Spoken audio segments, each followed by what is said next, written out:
वो भगवान के स्वरूप के वर्णन करने लगे और प्यारे धीरे धीरे धीरे धीरे रुक्मिणी मैया जैसे ही ठाकुर जी के पास पहुंचे और ठाकुर जी ने हाथ दिया, हाथ देकर जैसे रथ में बिठा लिया और वह पहरेदार कह रहे हैं देखो देखो क्या सुंदर भगवान की छवि लग रही है, क्या अलकावली है, क्या महाराज दोनों युगल सरकार लग रही है। और धीरे धीरे महाराज इधर तो रथ को ले गए। बोल द्वारकाधीश की जय। अब भैया जो थे पीछे वाले उन्होंने कहा अरे अपने यहाँ किस लिए खड़े थे। अरे उनको ध्यान आया कि अरे महाराज हम तो रक्षक के लिए खड़े थे, देखने के लिए। ले गयो ले गयो ले गयो ले गयो महाराज ले गयो। और पीछे पीछे दौड़े और दौड़ते दौड़ते शिषपाल के पास पहुंचे। अरे प्रभु आप जिसके लिए आए थे वो तो और कोई लेके चला गया।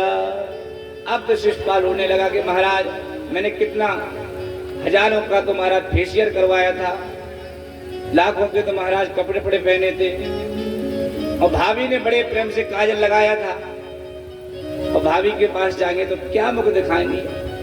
अब मैं अपने प्राणी छोड़ दूं, क्या करें ऐसे जीवन को लेकर के। तब मंत्री बोले चिंता मत करो हम तुम्हारे साथ खड़े हैं। और महाराज इधर आक्रमण कर दिया और जैसे रुक्मी को पता चला रुक्मी पीछे से लग गया और आगे आगे द्वारकाधीश जी चले और पीछे से मंत्री बोलने लगे महाराज रुक्मी और शिषपाल बोलो अरे भगवान रुक जा रुक जा रुक जा रुक जा। बार बार जब द्वारकाधीश जी को बोलने लगे तो द्वारकाधीश जी मुड़कर आए। इधर जैसे आक्रमण करने वाले थे द्वारकाधीश जी के पीछे से आवाज आई द्वारकाधीश की जय। पीछे से देखा कि महाराज पीछे से कौन द्वारकाधीश जी की जय बोल रहा है। तो पीछे हलधर दाऊ दादा आ गए, संपूर्ण नारायणी सेना को लेकर प्रकट हो गए। वो कहने लगे कि तुम चिंता मत करो, तुम अपनी बहू को लेकर के द्वारकापुरी पहुंचो, हम इनको निपटते हैं। और द्वारकाधीश के बड़े भ्राता से दाऊ दादा ने एक एक मूसल दिया, महाराज सबको तहस नहस कर दिया। शिषपाल ने कहा मैं मुख नहीं दिखाऊंगा। उसी दिन से महाराज वो बाहर रहने लगा। रुक्मी ने कहा अब मेरी बहन भाग गई, मैं क्या मुख दिखाऊंगा, गांव में क्या दिखाऊंगा। वो भी बेचारा गांव से बाहर रहने लगा। इधर प्यारे बड़े प्रेम से भगवान द्वारकाधीश द्वारका में पहुंचे और द्वारका में पहुंचकर बड़े सुंदर आनंद के साथ भगवान श्री कृष्ण का विवाह की तैयारी हो गई। चारों तरफ केले के मंडप, अनेक प्रकार की सुंदर फूल मंडप, अनेक प्रकार की सुंदर सुंदर महाराज सजावट होने लगी है। ढोल मृदंग ताशे सहनाई बजने लगी है। सुंदर सुंदर महाराज पीद अक्षत छिड़के जा रहे हैं चारों तरफ। और बड़े बड़े विद्वज ब्राह्मणों को बुलाया और वैदिक मंत्रों के द्वारा भगवान श्री द्वारकाधीश जी का और रुक्मिणी मैया का गंधर्व वैदिक मंत्र बोले अग्ने मेले पुरोहितम यज्ञस्य देव मृतज्वम होतारम रत्नधात्रमम ओम आब्रह्मण्य ब्राह्मणो ब्रह्मवर्चस्वे जायतम राष्ट्रे राजन्यः शूर एकव्योति व्याधिः महारथो द्रोघ्रधेनुबोढः नृवनासुः शक्तिपुरन्दजोर्कः विष्णुरतिष्ठा सवयो जजमान स्ववीरः जायतां महानिकामे निकामे नः वर्जन्यः वर्षतुः फलवत्या न ओखदयः योगक्षेमो नः कल्पन्ताम्। सुंदर चारों द्विवेदी त्रिवेदी चतुर्वेदी, एक ब्राह्मण दो कहते एक वेद के, एक ब्राह्मण दो वेद के, दो ब्राह्मण तीन वेद के, त्रिवेदी ब्राह्मण चार वेद के, चतुर्वेदी ब्राह्मण चार वेदों के ब्राह्मण आए और विधि के साथ महाराज विवाह होने लगा। और आज सुंदर भगवान दोनों की छवि, क्या सुंदर छवि लग रही है। ऊपर से देवता यक्ष गंधर्व अप्सराएं नृत्य कर रही हैं और भगवान की सुंदर जोड़ी को महाराज बार बार बलियां लेकर के आनंद के साथ बधाई दे रहे हैं। और सखियां आई हैं महाराज, सुंदर सुंदर भगवान की परम प्राण प्रिया हरि श्री रुक्मिणी मैया को बधाई दे रही हैं कि अरे दूल्हा हो तो ऐसा होना चाहिए जैसे भगवान श्री कृष्ण के रूप में। हम लोग तो पति को वरते हैं, लेकिन रुक्मिणी मैया ने परम पति का वर्णन किया है, जिसका एक बार वर्ण करने पर फिर जीवन में कभी वर्ण ही नहीं करना पड़ता है। बोले द्वारकाधीश की जय।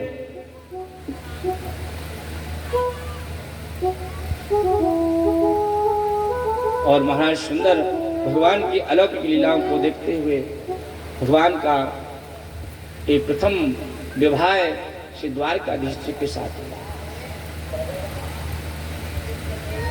इस प्रकार से एक बार सत्राजित था। सत्राजित के पास भगवान सूर्य नारायण कृपा से उसे एक सुंदर मणि प्राप्त हुई, जिसका तेज सूर्य भगवान के समान चमकता था। कि एक बार द्वारकाधीश जी के राज दरबार में वह पहुंचा तो द्वारका वासी के द्वार पर वो सोचा कि महाराज आज ऐसा लग रहा है कि साक्षात भगवान सूर्यदेव आ रहे हैं। भगवान द्वारकाधीश जी कहने लगे कि सूर्य भगवान नहीं है, सूर्य नारायण नहीं है, ये तो सत्राजित है और इसके पास ये मणि है, मणि का प्रकाश चमक रहा है। और जब तक सत्राजित सभा में रहा तब तक महाराज सबके मन को आकृष्ट करता रहा, दिखता रहा। लेकिन महाराज देखा तो जो यदुवंशी थे उन्होंने कहा कि सत्राजित तो एक साधारण है, लेकिन ये मणि यदि द्वारकाधीश जी के पास होती बड़ा सुंदर लगता। याचना करी, लेकिन उसने कहा कि नहीं, मैं नहीं दूंगा। और एक दिन सत्राजित का भाई प्रसन्न ने अपने भाई सत्राजित से मणि मांगी और कहने लगे, भाई आपको तो बड़ी सुंदर मणि लगती है, ऐसा करो मैं भी देखूं कि मणि कितनी सुंदर लगती है, मैं भी अपने गले का शोभा बढ़ाऊं। का भाई तो चिंता मत कर, तुम इसको धारण कर ले। तो सत्राजित का छोटा भाई प्रसन्न ने उस मणि को धारण कर लिया और मणि धारण करके महाराज इस शिकार खेलने के लिए चला गया। इस शिकार खेलते खेलते एक सिंह की दृष्टि पड़ी, उसने देखा कि चमकता चमकता क्या है, ऐसा क्या दिव्यता है, और उसने अकस्मात पीछे से उस सिंह ने सत्राजित के छोटे भाई प्रसेन पर आक्रमण कर दिया और प्रसेन का वध कर दिया। उस मणि को लेकर के वह सिंह भागने लगे कि जैसे जंगल में अंधेरी रात्रि थी और अंधेरी रात्रि में दिव्यता दिखाई दे तो अलौकिक एक दिव्य चमकता है, तेज दिखता है। और उस समय महाराज जामवंत जी महाराज उस मार्ग से भ्रमण कर रहे थे, देखा कि ये सुंदर प्रकाश कहां से आ रहा है, और देखा कि महाराज एक सिंह अपने मुख में मणि को धारण करके जा रहा है। कि जामवंत जी ने आक्रमण कर दिया सिंह पर और आक्रमण करके उससे मणि छुड़ा ली और छुड़ा करके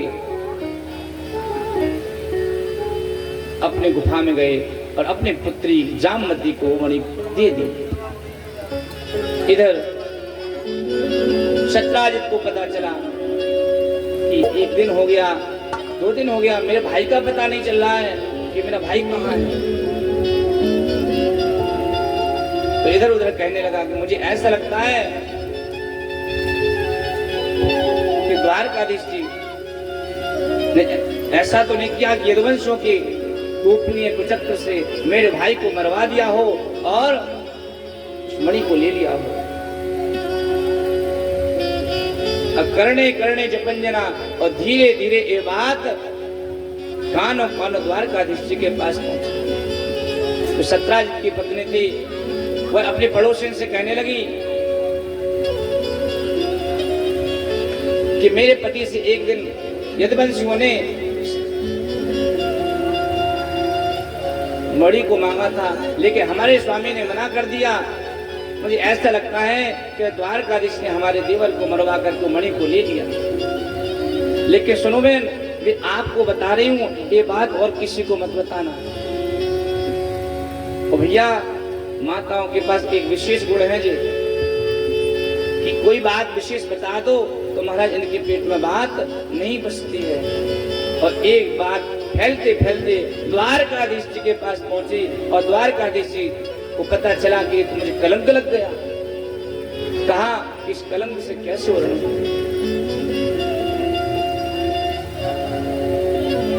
द्वारकाधीश जी ने मध्य रात्रि में गुप्तचर बनकर के साधारण रूप बनकर जैसे जंगल में प्रवेश किया और चारों तरफ देखा, कहां पर मणि है, कहां मणि है। देखा कि एक अश्व मरा पड़ा है। आगे देखा कि अश्व के पैर हैं। देखा कि भैया प्रशर मरा पड़ा है। मणि उसके शरीर को चारों तरफ टटोल के देखा, उसके शरीर में मणि नहीं थी। आगे देखा कि सिंह के पैर बने हुए थे। सिंह के पैरों को देखते हुए द्वारकाधीश जी आगे बढ़े और देखा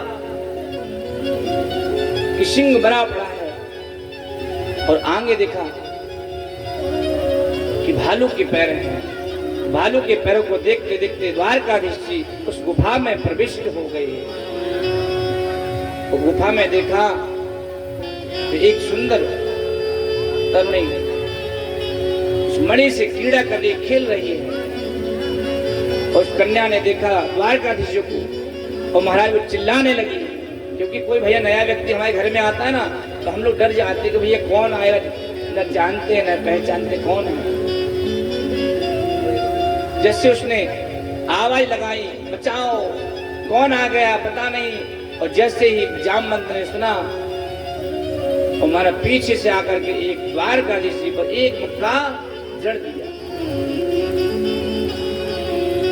अब महाराज इनने एक मुक्का मारा तो द्वारकाधीश जी ने 2 मुक्का दिए और उठा पटक होने लगी महाराज। तो ठाकुर जी ने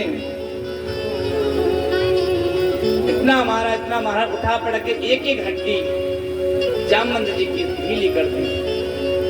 स्मरण आया जामवंत जी को।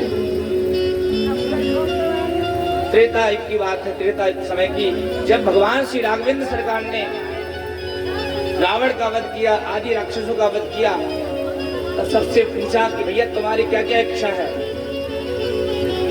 जिस भक्ति की जैसी जैसी इच्छा थी, ठाकुर जी ने इनकी वैसी वैसी इच्छा पूर्ण करी।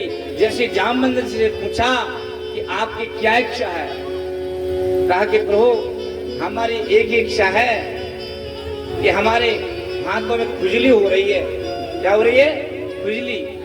कि 1-2 बार महाराज 2 हाथ हो जाए, बन के 2-2 हाथ हो जाए। भगवान श्री राम जी बोले कि भैया जा समय तुम्हें मर्यादा पुरुषोत्तम मर्यादा में हूं, और तुम हमारे एक तो आयु में बड़े हो और सम्माननीय हो।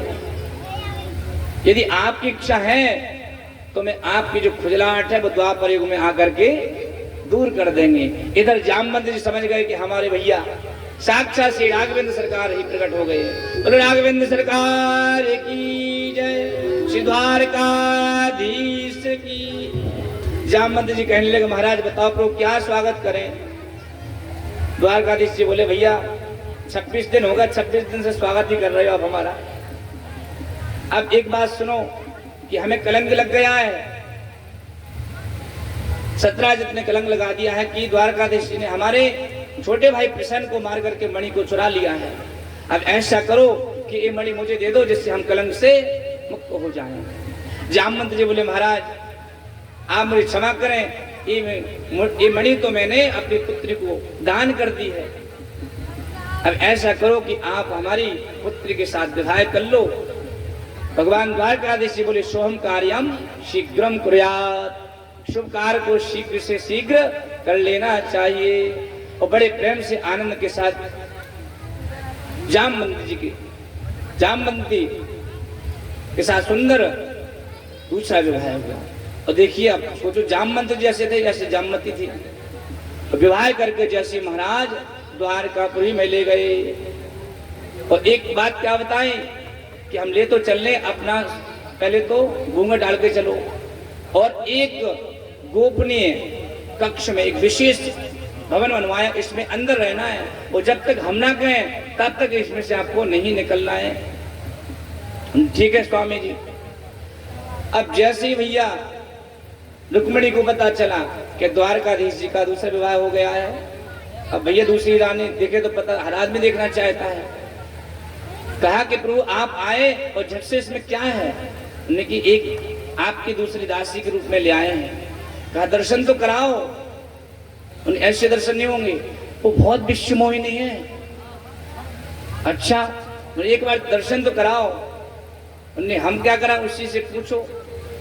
और जैसे भैया रुक्मिणी आई और कुंडी को खटखटाई, एक बार दरवाजा ना खोले, एक बार, दो बार, 10 बार। अब तो रुक्मिणी कुपित हो गई और गुस्सा में साफ दे दिया, तो कितनी सुंदर हो लेकिन तुम मुझसे ज्यादा सुंदर नहीं हो सकती। बोले भक्त वत्सल भगवान की जय। तो जामवती जी कुरूप थी और रुक्मिणी के श्राप से परम सुंदर हो गई, परम सुंदरी हो गई। और सुंदरी रूप जैसे अब कहा द्वारकाधीश ने कि आप बाहर से निकल के आओ, और सुंदर दर्शन किया। दर्शन करा के आनंद के साथ भगवान का दूसरा विवाह संपन्न हुआ। अब आगे एक बार भगवान श्री कृष्ण को स्मरण आया कि हमारे परम मित्र एक सुंदर राष्ट्रीय कर रहे हैं, तो क्यों ना हो कि राष्ट्रीय में जाऊं। कि महाराज मध्य मार्ग में देखा कि मध्य मार्ग में जाकर के एक परम सुंदर युवती भगवान श्री कृष्ण की आराधना करी यमुना जी की पावन कुरुन तट पर। भगवान श्री कृष्ण ने अर्जुन से कहा, अर्जुन देखो ये सुंदरी है, किसकी आराधना करी, पूछो तो सही। वह सुंदरी और कोई नहीं, साक्षात भगवान सूर्य पुत्री यमुना जी की बहन साक्षात यमुना मैया थी। कहा कि आप कौन हो और क्या कर रही हो। अर्जुन ने जैसे उस तरुणी से पूछा, कहा कि मैं सूर्य पुत्री यमुना हूँ और मैं साक्षात पति के रूप में भगवान श्री कृष्ण को प्राप्त करना चाहती हूँ। अर्जुन ने इशारा दिया, प्रभु आपका बृहस्पति अच्छा चल रहा है, बड़ा जोर का चल रहा है, आओ प्रभु जल्दी। जैसे इशारा दिया द्वारकाधीश जी पहुंच गए महाराज। तो भगवान श्री कृष्ण का तीसरा विवाह यमुना मैया के साथ हुआ। तो द्वारकाधीश की जय। अब इधर भैया जैसे ही मणि लेकर ठाकुर जी पहुंचे और ये सत्राजित से कहा कि भैया ले जितने मणि है, और तूने मुझे कलंक लगा दिया। अब तो भैया कहते समाज का पता नहीं है, जो समाज के लोग कह रहे थे कि अरे भैया छोटे में ये माखन मिश्री चुराता हो, तो अब बड़ो हो गए तो भैया जाना मणि चुराने लगो, सोने चांदी चुराने लगो। अब जैसे पता चला कि सत्राजित ने द्वारकाधीश जी को वैसे ही बदनाम कर दिया, और वही समाज के लोग कहने लगे, अरे देखो वो तो द्वारकाधीश हैं, राज राजेश्वर है, वो किसी की चोरी कर सकते हैं। और इस देखो सत्राजित को शर्म नहीं आ रही है, भगवान को बदनाम कर रहा है। अब सत्राजित रोने लगा कि प्रभु अब मुझे समाज के द्वारकापुरी के कहने गाली देते, अब बताओ क्या करें। ऐसा करो कि प्रभु हमारी सुंदर पुत्री है सत्यभामा, ऐसा करो उससे विवाह कर लो, तुम्हारा रिश्ता बन जाएगा ना, तुम्हारा कम से कम गाली से तो बचेंगे। ठाकुर जी की जैसी आपकी इच्छा। शुभम कार्यम शीघ्रम कुर्यात्।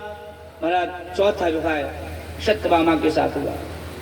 द्वारकाधीश की जय। ऐसे महाराज भगवान का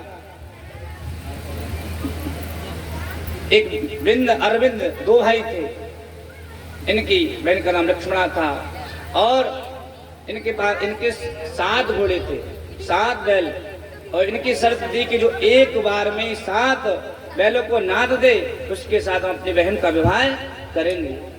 अब बड़े बड़े राजा महाराजा आते थे, महाराज बड़े बड़े राजे महाराज, अब 7 बैल को कौन नाचेगा।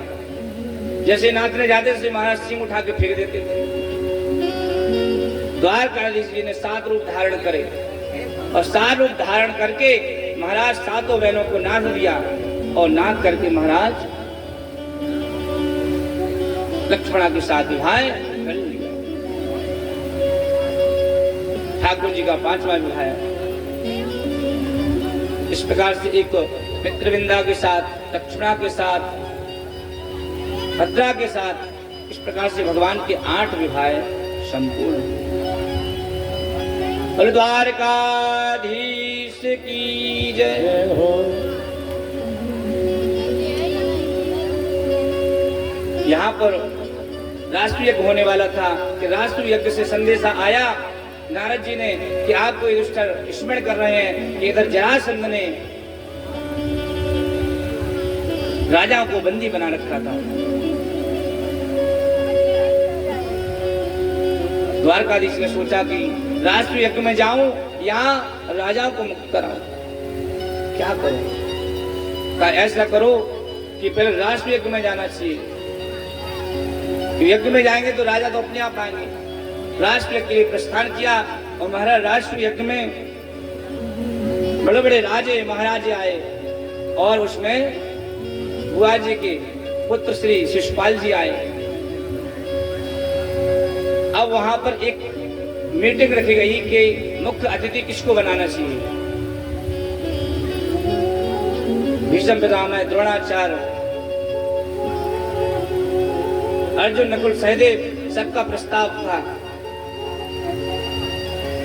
कि द्वारकाधीश को मुख्य अतिथि के रूप में, भगवान के रूप में वर्ण किया जाए। लेकिन इधर शिशुपाल ने कहा कि मैं सहमत नहीं हूं, क्योंकि भैया जिसकी पत्नी छुड़ा ली गई वो कहां से सहमत होगा। मैं सहमत नहीं हूं। अब जैसे ही द्वारकाधीश जी राष्ट्रीय यज्ञ में प्रविष्ट हुए, सभी लोग राजे महाराजे खड़े हो गए, स्वागत सत्कार करने लगे। और प्यारे इधर शिशुपाल, कहावत है ना कि देख सके न पराई विभूति। वर्तमान में आदमी अपने दुख से दुखी नहीं है जितने पड़ोसी के दुख से। आदमी अपने जितना दुख से दुखी नहीं है उतना दूसरे सुख से, कि भैया पड़ोसी बेचारा मेहनत करके 4 रुपये कमा के ला रहा है दिन रात करके। अब तुम तो क्या है, मोबाइल चलाते रहते दिन भर, करना धंधा कुछ है नहीं है, और बेचारा पड़ोसी कमाई रहा 4 रुपया, तो बात तो तुम जल रहे हो, ईर्ष्या कर रहे हो। वर्तमान में सबसे बड़ी बीमारी लगी ना, ये है ईर्ष्या। तो वही ईर्ष्या आज शिशुपाल के हृदय में विराजमान हो गई। ये कब प्रकट होती, जीवन में याद रखो, जब आदमी कुछ करना नहीं चाहता, मेहनत करना नहीं चाहता है, केवल बस बैठे बैठे हराम की लेना चाहता है, बस बैठे बैठे हराम की में मिल जाए। तो ये अंतःकरण में, हृदय में ईर्ष्या रूपी अग्नि प्रकट हो जाती है। इसके हृदय प्रकट हो गई शिशुपाल के हृदय में कि देखो भैया, उधर हम गए कुंदरपुर में, तो उधर हमारी पत्नी का हरण करके ले आए, और इधर आए तो हमारे इधर देखो बड़े बड़े राजा के द्वारा सम्मानित हो रहे हैं। अब तो एक गिन गिन के गाली देने लगा। अरे कहाँ ये राजा है, अरे भगोड़ा है, ये महाराज ग्वाला है, कहाँ माखन मिश्री खाने वाला, कहाँ माखन मिश्री चोरी करने वाला। इस प्रकार से गाली देने लगा। अब जैसे अर्जुन को पता चला, नकुल, भीम, सहदेव सबने अपने अपने अस्त्र तान लिए। द्वारकाधीश जी के ठहरो ठहरो ठहरो, हमने इनकी माता को वचन दिया है कि 100 बार हम उनको माफ कर देंगे। और जैसे 101 बार किया, श्री महाराज 100 बार गाली देता रहा शिशुपाल। द्वारकाधीश ने कुछ नहीं कहा, और जैसे ही 101 हुई, द्वारकाधीश बोले ठहर जाओ शिशुपाल, और सुदर्शन चक्र को आदेश दे दिया। सुदर्शन चक्र प्रकट होकर के शिशुपाल की गर्दन काट करके महाराज कल्याण कर दिया।